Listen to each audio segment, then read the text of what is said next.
Hello everyone. Welcome to Understand UPSC's Daily Current Affairs Initiative. Currently, this is episode 6 covering the current affairs for 7th August, sourced from the Hindu and the Indian Express. So we will start with a beautiful quote. The world listens to the one who listens himself or herself. Repeat करता हूँ. The world listens to the one who listens himself or herself. आपको क्या करना है? आपको इस coat पे एक एग्जाम्पल जो रियल लाइफ एग्जाम्पल है आपको देना है. कहाँ? कमेंट सेक्शन में. ठीक है, स्टार्ट करते हैं आज का डिस्कशन. सबसे पहले इंपॉर्टेंट जो आर्टिकल्स हैं उसको देख लेते हैं और उसका सोर्स क्या है, पेज नंबर और कैसे वो लिंक्ड है with our prelims and mains syllabus. ठीक है, सबसे पहला है monetary policy committee holds repo rate at 5.5%. ठीक है, मॉनिटरी पॉलिसी कमेटी की रिसेंट जो मीटिंग हुई है तो लास्ट मीटिंग में जितना रेट रखा गया था उसी को बरकरार रखा गया है. इसी में बहुत सारे कीवर्ड्स आएंगे एंड जब भी हम इकोनॉमिक्स के आर्टिकल्स पढ़ते हैं तो बहुत सारे कीवर्ड्स आने की वजह से it becomes difficult for us to understand. मतलब बहुत सारे ऐसे कीवर्ड्स होते हैं जो पूरे आर्टिकल को कॉम्प्रीहेंड करने में दिक्कत होती है. तो मेरा यही काम है कि ये जितने भी कीवर्ड्स हैं उसकी रिवीजन आपकी साथ साथ हो जाए. इस रिवीजन से क्या फ़ायदा होगा, आपके प्रीलिम्स की प्रिपरेशन साथ साथ ही होगी, प्लस जो पूरी आर्टिकल है वो भी आपको पूरा जो कंटेक्स्ट है वो समझ आएगा. ठीक है, Hindu page number 12. Monetary policy बहुत ही ज़्यादा इंपॉर्टेंट टॉपिक है प्रीलिम्स के लिए और जो कीवर्ड्स है 2 3 4 मतलब बहुत सारे हम डिस्कस करेंगे, बहुत अच्छे से समझाऊंगा और प्रीलिम्स की रिवीजन भी एक तरह से हो जाएगी. ठीक है, decoding China the lessons for a vulnerable India. Shashi Tharoor साहब ने ये आर्टिकल लिखा है. चाइना का जो रिसेंट एक्शंस रहा है इंडिया में, ठीक है, खास करके जो हाई एंड मैन्युफैक्चरिंग इक्विपमेंट्स हैं या उनके इंजीनियर्स हैं उनको वो इंडिया में नहीं चाहते हैं कि हो मतलब रहे. रीज़न बिंग की मतलब जो रीजंस हैं वो सारी हम डिस्कस करेंगे आर्टिकल में ही. ठीक है, द हिंदू पेज नंबर 8 और प्रीलिम्स पर्सपेक्टिव से रेयर अर्थ मेटल्स इसके बारे में भी जानेंगे और मेंस के लिए तो India China relations, India neighbourhood में भी आ सकता है या इंडिया ग्लोबल पावर्स जो है इंपॉर्टेंट उसमें भी आ सकता है, खास करके जो पॉलिटिकल साइंस ऑप्शनल वाले हैं उनके लिए तो इंपॉर्टेंट है ही. और इकोनॉमिक सिक्योरिटी की भी बात है. Next article is what is potential of biochar. Biochar क्या है, कैसे बनता है प्रोसेस, क्या उसके फ़ायदे हैं और क्यों ये इतना इंपॉर्टेंट है, वो सारे एस्पेक्ट देखेंगे और इंडिया को क्या करना चाहिए, कैसे मतलब इसको लेकर प्लान ऑफ एक्शन हमारी होनी चाहिए. ठीक है, प्रीलिम्स के लिए बायोचार इंपॉर्टेंट है. 2022 के PYQ पूछे गए हैं इस पर डायरेक्टली, तो ये तो है ही. साथ में मेंस में भी क्लाइमेट चेंज से इसको कनेक्ट कर सकते हैं. ठीक है, वेस्ट टू एनर्जी में जो मैनेजमेंट है या प्रोडक्शन है, सॉइल हेल्थ, इन सब के लिए फ़ायदेमंद है.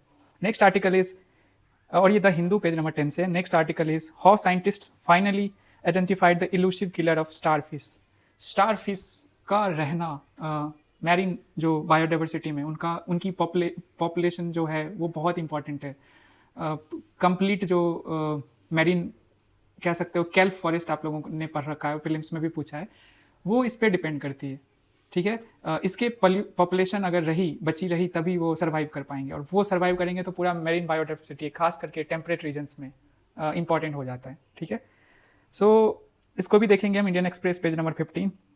फिर उसके बाद फिशिंग गियर, इसकी वजह से माइक्रो प्लास्टिक कंटामिनेशन हो रहा है इंडियन जो कोस्ट है, इंडियन ओशन में कह लो, बे ऑफ बंगाल, अरेबियन सी में. तो एक नया स्टडी किया है गवर्नमेंट एजेंसी ने, तो इसी को हम देखेंगे माइक्रो प्लास्टिक क्या होता है. ठीक है, फिर है किंग ऑफ हिल, एक रेड ईयर्ड स्लाइडर साइटिंग, एक स्पेसी है टर्टल का, इसके बारे में देखेंगे. ये मैंने क्यों पिक किया है, रीजन बिंग की द हिंदू से जो हिंदू में ना इमेजेस आते हैं और थोड़ा सा डिस्क्रिप्शन होता है उस इमेज का और उससे प्रीवियस ईयर क्वेश्चन पूछे गए हैं. जैसे एग्जांपल देता हूँ, 2024 में एक क्वेश्चन था कोको वाला. ठीक है, वो कहाँ प्रोड्यूस होता है ये आया था क्वेश्चन. ठीक है, एंड वो एक इमेज से आया था. तो ये एक इन्वेसिव स्पेसीज है, इसके बारे में हम देखेंगे. पेज नंबर 3 में है प्रीलिम्स के लिए, है ही इन्वेसिव स्पेसीज. प्रीलिम्स में कई बार पूछा गया है डिफरेंट इन्वेसिव स्पेसीज के बारे में और मेंस में बायोडाइवर्सिटी. ठीक है, थ्रेड को लेकर या वेटलैंड इकोलॉजी उससे रिलेटेड है. ठीक है, लेट अस गो एट. पहला आर्टिकल है monetary policy committee holds repo rate at 5.5% और ग्रोथ रेट को 6.5% रखा है. अब मुझे ये आपको समझाना है या आपसे पूछना है, मॉनिटरी पॉलिसी जो है वो RBI सेंट्रल बैंक के जिम्मे होता है. ठीक है, दो चीज़ें मेनली इनका पर्पस होता है कि रेट बढ़ाना घटाना, मतलब इंटरेस्ट रेट बढ़ाना घटाना.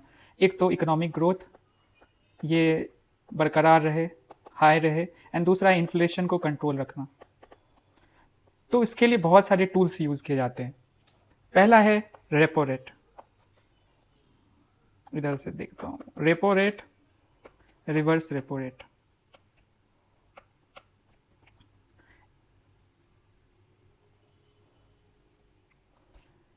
Marginal standing facility and SDF. अब पहले इन चारों टर्म्स को समझाऊंगा, ये तो पता ही होगा। लेमन लैंग्वेज में कहो तो रेपो रेट का सिंपल मतलब है जिस इंटरेस्ट रेट पे सेंट्रल बैंक कॉमर्शियल बैंक्स को लोन देती है। रिवर्स रेपो रेट उसी का उल्टा होगा, जिस इंटरेस्ट रेट पे सेंट्रल बैंक लोन लेती है फ्रॉम द कॉमर्शियल बैंक। अब दो और की वर्ड्स हैं जो इंपॉर्टेंट हैं, एक है मार्जिनल स्टैंडिंग फैसिलिटी और एक है एसडीएफ। ठीक है, इसके बारे में इन सारे कीवर्ड्स के बारे में इस आर्टिकल में जो है ना डिस्कस करा गया है, बट बताया नहीं गया कि है क्या, तो समझोगे कैसे? तो प्रीलिम्स के लिए आपको पता ही है।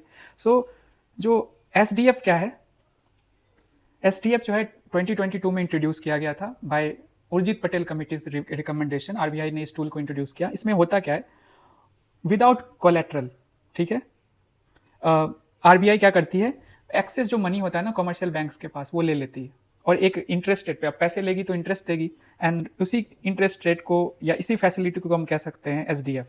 अब एसडीएफ पैसे ले रही है, ये तो रिवर्स रेपो रेट में भी होता है और इंटरेस्ट देती है सेंट्रल बैंक, बट डिफरेंस क्या है?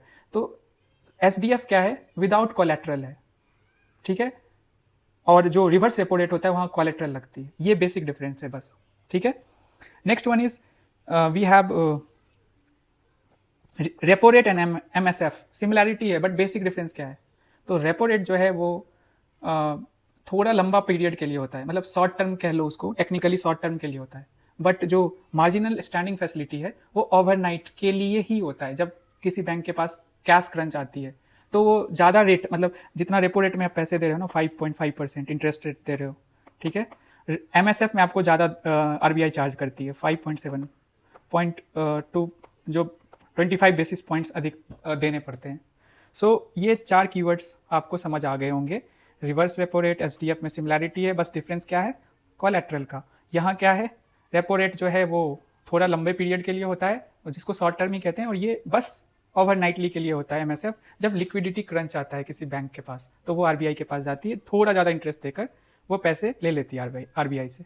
फिर नेक्स्ट है लिक्विडिटी एडजस्टमेंट फैसिलिटी, LAF। इसमें क्या है ना कि हम रेपो रेट और रिवर्स रेपो रेट दोनों को यूज़ करते हुए मॉनेटरी पॉलिसी जो है ना मतलब उसको इम्प्लीमेंट करते हैं। तो ये दोनों कंपोनेंट को मिलाकर हम LAF बोलते हैं। क्या एमएसएफ LAF का पार्ट है? क्या एसडीएफ LAF का पार्ट है? नहीं, बस reverse repo rate and repo rate and reverse repo rate ही है, ठीक है। फिर है डिसइन्फ्लेशन। इन्फ्लेशन तो हो रही है बट पहले के कंपैरिजन में कम रेट से हो रही है। पहले अगर 7% के रेट से हो रही थी तो अभी भी प्राइस जो है राइज हो रही है, बट 7 ना होके 5% हो रही है। यही होता है डिसइन्फ्लेशन। और रियल जीडीपी ग्रोथ क्या है कि एक होता है नॉमिनल, एक होता है रियल।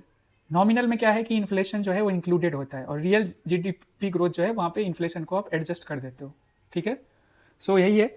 अब इसमें बताया गया है कि किसका कितना रेट है। ग्रोथ रेट 6.5% प्रोजेक्ट कर रहे हैं और 2025 मतलब इस फाइनेंशियल ईयर में, और जो Q1 होगा 2026-7 में वो 6.6% आरबीआई प्रोजेक्ट कर रही है, ठीक है। ये रहा real GDP growth. Okay, so we have two previous year question, straightforward है, देख लीजिए। Just give me a minute. I hope कि आपको अच्छा लगा हो, ऐसे रिवाइज कर लिया एक आर्टिकल के थ्रू। यूपीएससी नहीं पूछेगा एग्जैक्टली कितना 6.5% है ग्रोथ रेट प्रोजेक्ट किया, या repo rate reverse repo rate 5.5% कितना है रिवर्स रेपो रेट, इसमें नहीं इंटरेस्टेड है, इसके पीछे का कॉन्सेप्ट है।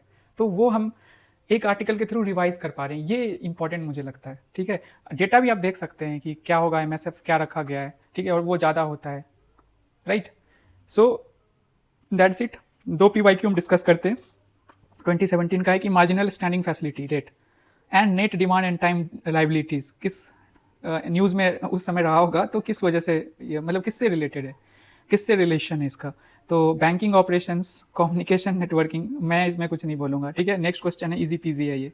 नेक्स्ट क्वेश्चन है 2020 का कि आरबीआई जब एक्सपेंशनिस्ट, क्या बोलते हैं एक्सपेंशनिस्ट पॉलिसी को, बताओ, डोविस, यस। मॉनेटरी पॉलिसी जब रखेगी तो क्या नहीं करेगी, ठीक है। बहुत इजी क्वेश्चन है यार, ये आपको सॉल्व करना है। मैं अगर करूंगा तो फिर कोई पॉइंट नहीं है। आप लोगों ने कई बार किया भी होगा, अगर पेपर दिया होगा या PYQ देखा होगा तो जरूर दिया होगा। नेक्स्ट आर्टिकल है, we have Shashi Tharoor sir का आर्टिकल है, ठीक है। और उन्होंने मतलब कि एक तरह से एनालाइज किया कि रिसेंट जो चाइनीज़ एक्शन रहा है टुवर्ड्स इंडिया, अभी रिसेंट 1-2 सालों में, उसको उन्होंने एनालाइज किया है, ठीक है। तो अभी रिसेंटली क्या हुआ कि ओवर 300 चाइनीज़ इंजीनियर्स को विड्रॉ कर लिया। एप्पल का जो सप्लायर है फॉक्सकॉन फैसिलिटी इंडिया में, तमिलनाडु में है और एक और स्टेट में, आई थिंक आंध्र प्रदेश में, if I am not wrong, तो वहाँ से विड्रॉ कर लिया। तो उसके पीछे का थरूर साहब बड़ा रीज़न मानते हैं, ठीक है। और भी 2-3 चीज़ों उन्होंने क्लब करे हैं इस जो इंसिडेंट जो ये हुआ है, या जो चाइनीज़ इंजीनियर्स को हटाया गया, उन्हें वापस बुलाया गया, तो उसके साथ साथ 2-3 चीज़ें और वो देख रहे हैं। एक तो इंजीनियर्स को हटाया, दूसरा है रेस्ट्रिक्शंस लगा रखा है ऑन स्पेशलाइज्ड इक्विपमेंट्स पर, ठीक है, जिसमें कि 2-3 चीज़ें आती हैं। क्या है स्पेशलाइज्ड इक्विपमेंट्स? जैसे for example high end manufacturing equipment for electronics, ठीक है। फिर we have heavy duty boring machines, solar equipments जो बहुत वाइटल है, और ये इम्पैक्ट करता है India's ability to set up and expand India's manufacturing ability, ठीक है। तो सेकेंड थिंग क्या था कि रेस्ट्रिक्शंस लगाया स्पेशलाइज्ड इक्विपमेंट्स पे, जिससे कि इंडिया एक मैन्युफैक्चरिंग उनका बेस बनेगा। थर्ड थिंग इज रेस्ट्रिक्शन जो है उन्होंने रेयर अर्थ मेटल्स, क्या होता है रेयर अर्थ मेटल? तो इंपॉर्टेंट ऐसे 17 एलिमेंट्स कह लो हैं जो बहुत मायने रखते हैं इलेक्ट्रॉनिक्स, जो अभी इलेक्ट्रॉनिक्स रिवॉल्यूशन जो आ रखा है ना उसमें। और यहाँ चाइना का कंप्लीट डोमिनेंस है। कैसे, मैं बताता हूँ। तो चाइना के पास दुनिया का सबसे ज़्यादा रिजर्व है रेयर अर्थ मेटल का, 44 मिलियन टन्स। चाइना जो है प्रोसेस करती है 90% जो रेयर अर्थ मेटल है, एंड प्रोडक्शन कर रही है 70%, ठीक है। अब जो है थर्ड थिंग यही था। अब ऐसा चाइना क्यों कर रही है? उसके पीछे 2 main reason Shashi Tharoor sir ने बोला इस आर्टिकल में। पहला कि इंडिया को डिपेंडेंट रखना चाहती है China, and second thing is जो इंडिया अपने आप को डेवलप कर रहा है ना सेल्फ रिलायंट मैन्युफैक्चरिंग बेस के तौर पे, उसको भी रोकना चाहती है। आप समझ रहे हैं, पहला कि इंडिया चाइना पे डिपेंडेंट रहेगा, सेकेंडली इंडिया जो खुद को मैन्युफैक्चरिंग बेस, ठीक है, वो जो सेल्फ रिलायंट खुद को बनाना चाहती है, इस चीज़ को भी रोकने की कोशिश कर रहे हैं, ठीक है। सो एक और चीज़ है कि ये जो रेस्ट्रिक्शंस लगा रही है चाइना, वो इनफॉर्मली लगा रही है, ऑफिशियली डिक्लेरेशन से नहीं कर रही है। जैसे हमने चाइनीज ऐप्स पे लगाया था, ठीक है, हमने उसको इंडिया में यूसेज उसका बंद कराया था, तो वो ऑफिशियल था statement by the government of India. But Chinese government ऐसा नहीं कर रही है, रेस्ट्रिक्शंस लगा रही है बट इनफॉर्मली लगा रही है। तो ये भी समझना है। तो उस बेसिस पे आप उनको कहीं ना घेर नहीं सकते हो, बहुत चालाकी से वो चीज़ें कर रहे हैं। तो यही उन्होंने, मतलब इस पूरे आर्टिकल का यही समरी है कि मेनली 3 चीज़ें हैं जो शशि थरूर सर ने नोटिस करी, एंड उसके 2 रीजन्स उन्होंने बताए क्यों चाइनीज़ लोग ऐसा कर रहे हैं, मतलब चाइनीज़ गवर्नमेंट ऐसा कर रही है, एंड क्या सॉल्यूशंस हैं ये भी बताए। मतलब इंडियाज़ की वल्नरेबिलिटी के बारे में भी बात किया कि India lacks comparable state support and suffers from regulatory and administrative bottlenecks. फिर चाइनीज इंजीनियर एग्जिट में delay India's ambition to with a global electronics hub, ठीक है। रिलेशंस फॉर इंडिया क्या है, ये सबसे इंपॉर्टेंट है। इसको आप वे फॉरवर्ड या कंक्लूजन में यूज कर सकते हो। Need for resilient self reliant supply chains, आपको मेक इन इंडिया से आगे बढ़ना पड़ेगा आप। And the third thing is diversify करना पड़ेगा manufacturing inputs and adopt long term strategic industrial policy, ठीक है। तो आप समझ गए होंगे ऑल टुगेदर क्या है पूरा ये आर्टिकल, ठीक है। Let us go to the third article, biochar, क्या पोटेंशियल है इसका।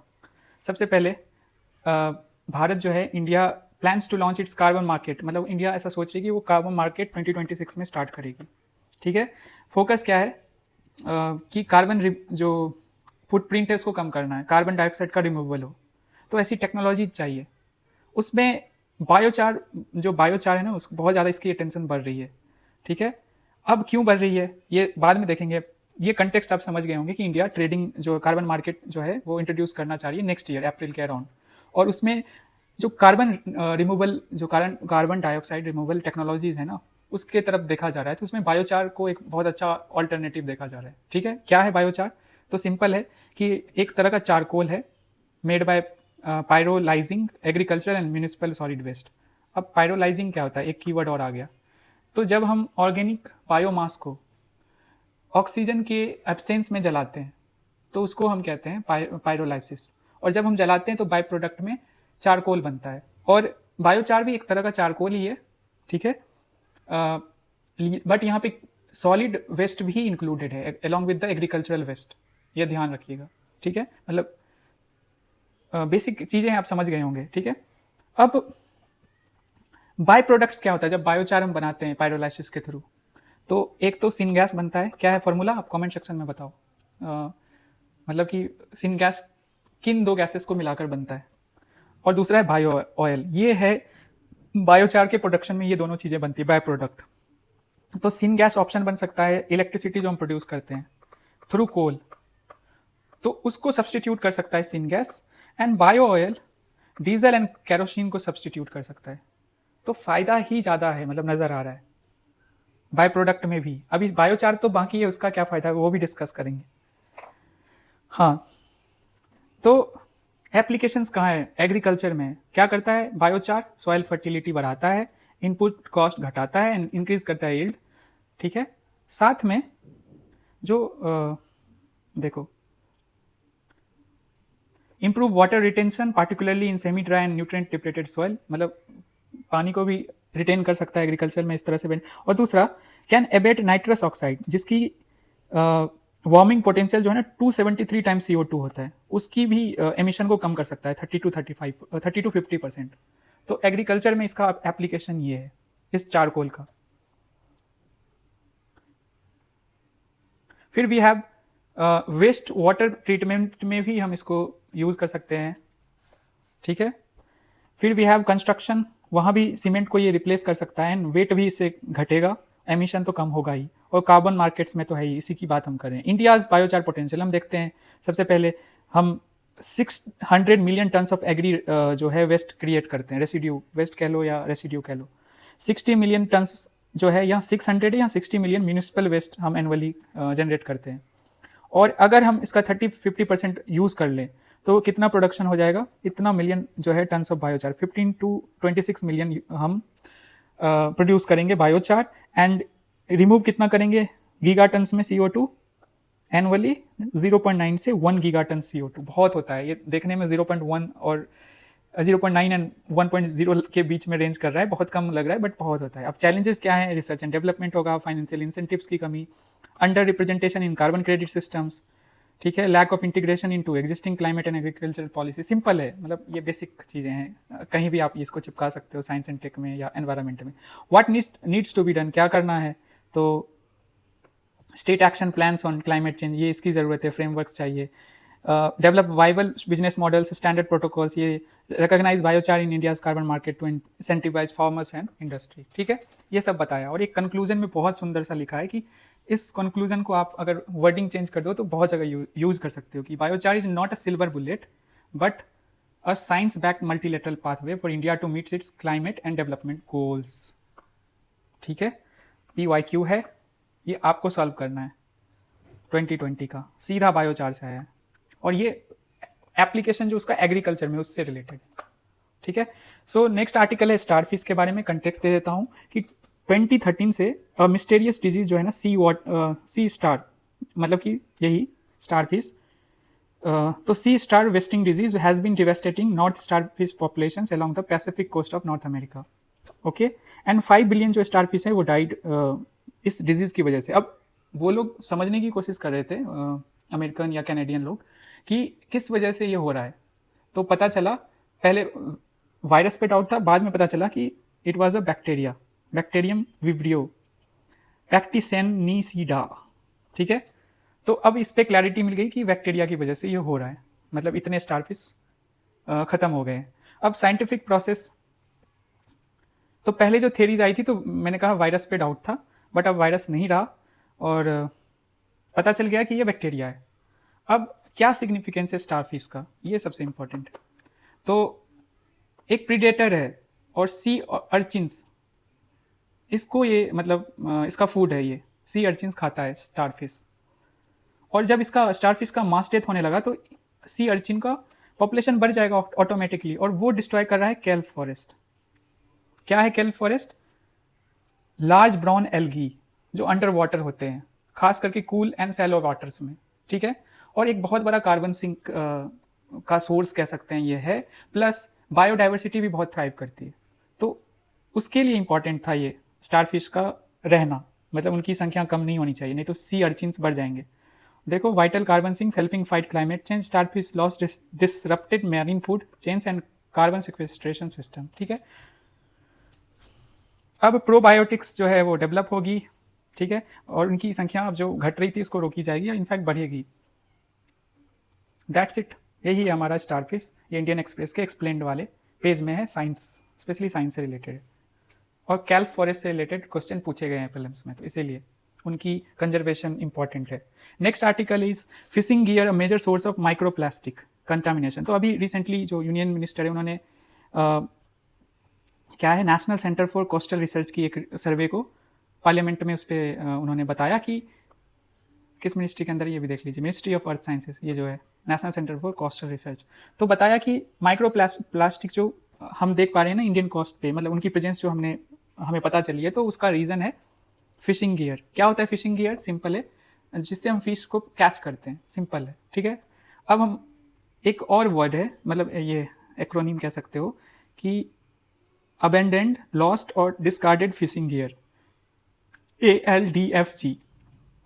ओके, सो क्या है माइक्रोप्लास्टिक, ये समझते हैं कि tiny plastic particles measuring between 1 to 5 millimeter, 1 से 5 मिलीमीटर ये साइज होती है। दो तरह से ये प्रेजेंट है, एक तो प्राइमरी माइक्रोप्लास्टिक्स, ये कैसे मैन्युफैक्चर मैन मेड है, और कॉस्मेटिक्स या स्क्रबर्स इसके एग्जांपल्स, मतलब यहाँ से आपको यहाँ ये दिखेंगे। सेकेंडली ये सेकेंडरी माइक्रोप्लास्टिक्स, जो कि ब्रेक डाउन जो बड़े प्लास्टिक वेस्ट होते हैं उसकी वजह से जनरेट होते हैं। उसी का एक एग्जाम्पल फिशिंग गियर से जो सेकेंडरी माइक्रोप्लास्टिक बनते हैं, और वही इंडियन ओशन को कोस्ट को वहाँ पे आपको दिखेंगे, ये मतलब उनकी प्रेजेंस है, ये दिखेंगे तो नहीं, मतलब उनकी प्रेजेंस है। अब क्यों ये इन्वायरमेंटल कंसर्न है, हेल्थ और इन्वायरमेंटल? तो सिंपल है, ट्यूमर्स जो है माइक्रोप्लास्टिक की वजह से मतलब ये बनने लगता है। Secondly harmful to marine aquatic life होगा ही, और FSSAI बताना ही किस मिनिस्ट्री के अंदर आता है, 1, एंड सेकेंडरी ये स्टैट्यूटरी बॉडी है या एग्जीक्यूटिव बॉडी है, कमेंट सेक्शन में अभी लिखिए। तो उसके स्टडी में भी पता चला है कि माइक्रोप्लास्टिक फूड में, फूड प्रोडक्ट्स में है। मैं फिर से इसके लिए क्वेश्चन बोलूंगा, ये स्टैट्यूटरी बॉडी है या एग्जीक्यूटिव बॉडी, इसका डिफरेंस तो आप जानते होंगे, एंड किस मिनिस्ट्री के अंदर है ये, under which ministry. Second one is toxic link, एक NGO है, उसने भी रिसर्च जो किया या सर्वे किया, उससे पता चला कि सॉल्ट, शुगर एंड सैंपल्स में मिले हैं। ठीक है, सो ये इमेज की बात कही मैंने, कोको वाला जो दिया, तो एक टर्टल है, बैंगलोर में एक पाउंड है, फ्रेश वाटर टर्टल है। ठीक है, सेमी एक्वेटिक, मतलब कि कुछ देर पानी कुछ देर लैंड पे रहती है। नेटिव टू सदर्न, और है कहाँ का, सदर्न जो यूनाइटेड स्टेट्स कह लो या मैक्सिको, बॉर्डर शेयर करती है। अपीयरेंस क्या होता है, greenish shell with yellow stripes and a distinct red patch behind each eye, इसीलिए नाम रखा गया है रेड ईयर स्लाइडर। अब हैबिटेट क्या है, पॉन्ड्स, लेक्स, मतलब फ्रेश वाटर है मेनली। अब कंसर्न क्यों है ये, तो ये दुनिया में सबसे ज़्यादा मतलब कोई टर्टल को इलीगली लोग यूज मतलब ट्रेड करते हैं तो वो यही है। ठीक है, एंड बट ये इन्वेसिव स्पेसीज है, आउट कम्पीट कर देता है नेटिव टर्टल्स को, और डिजीज भी स्प्रेड करेगा, और इकोसिस्टम कंप्लीटली डिस्टर्ब कर देता है, और इसको पेट्स के रूप में यूज़ करते हैं लोग, अपने घर वगैरह में रखते हैं। ठीक है, सो यही है इस मतलब हमारा लास्ट आर्टिकल यही है, और उसके बाद ये क्वेश्चंस हैं आपके। कुछ बच्चे बोलते हैं क्वेश्चन डिस्कस करने, जो हम प्रैक्टिस के लिए देते हैं, बट अगर इसको डिस्कस करेंगे तो वीडियो का लेंथ बढ़ जाता है, एंड वीडियो का अगर लेंथ बढ़ेगा तो फिर आपका मुझे टाइम सेव करना है, तो आप पॉज करो, आराम से देख लो एंड आंसर कर दो कमेंट सेक्शन में, दैट्स इट, सिंपल है। फिर ये 4th and 5th क्वेश्चन है, अभी भी पॉज करके आप इसको सॉल्व कर सकते हो, और ये आपके मेंस का क्वेश्चन है बायोचार से रिलेटेड। ठीक है, अब कल के क्वेश्चंस का आंसर करना है, तो कल के क्वेश्चन जो 6 अगस्त वाला था MCQs डेली प्रैक्टिस वाला, तो 1 का A, 2 का A, 3 का A, 4 का B एंड 5 का D। मैं एक बार लिख देता हूँ, 1 का A, 2 का A, 3 का A, 4 का B एंड 5 का D। ठीक है, और PDF अगर आपको नहीं अभी, क्योंकि हमारे वेबसाइट में या हमारा ऐप जो है ना उस पर काम चल रहा है, तो आज PDF थोड़ा लेट से आएगा, बट आज के बाद से आपको PDF मिलना स्मूथली शुरू हो जाएगा। ठीक है, टिल देन आप इस लेक्चर को देखिए, समझिए, और कमेंट सेक्शन में मतलब पार्टिसिपेट कीजिए, एग्जाम्पल्स या क्वेश्चंस मैंने पूछे हैं, ऑल्सो लाइक कीजिए और सब्सक्राइब कीजिए। ठीक है, थैंक यू सो मच, मिलते हैं फिर कल, all the best, take care.